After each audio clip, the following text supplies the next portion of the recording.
नमस्कार, मी अरुण आणि आपण पाहत आहात 7 स्टार न्यूज।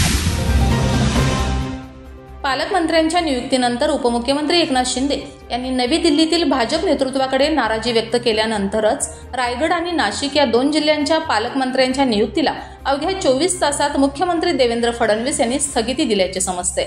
दुसरीकडे पालकमंत्र्यांच्या नियुक्तीवरून कोणताही वाद नाही असा निर्वाळा महायुतीतील तिन्ही पक्षांच्या शीर्षस्थ नेत्यांनी सोमवारी दिला असला तरी यातून महायुतीत धुसफूस समोर आली आहे। आपल्या निर्णयावर एरवी ठाम राहणारे मुख्यमंत्री देवेंद्र फडणवीस यांनी उपमुख्यमंत्री एकनाथ शिंदे यांच्या नाराजीची तात्काळ दखल घेत रायगड आणि नाशिक जिल्ह्याच्या पालकमंत्र्यांच्या नियुक्तीला स्थगिती देण्यामागे दिल्लीचा हस्तक्षेप कारणीभूत ठरल्याचे सांगण्यात येत आहे।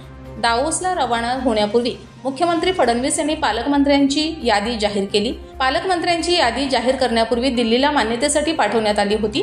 मुख्यमंत्र्यांनी पाठवलेल्या यादीला दिल्लीतील भाजप नेतृत्वाने मान्यता दिली होती।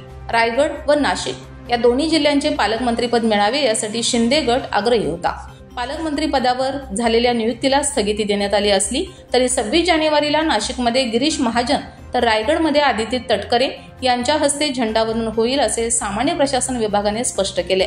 बीडची कन्या असल्याने बीडचे पालकमंत्रीपद मिळाले असते तर चांगले झाले असते अशी भावना पर्यावरण मंत्री पंकजा मुंडे यांनी व्यक्त केली आहे। पंकजा यांच्याकडे जालन्याची जबाबदारी सोपवण्यात आली आहे। Bureau report 7 star news.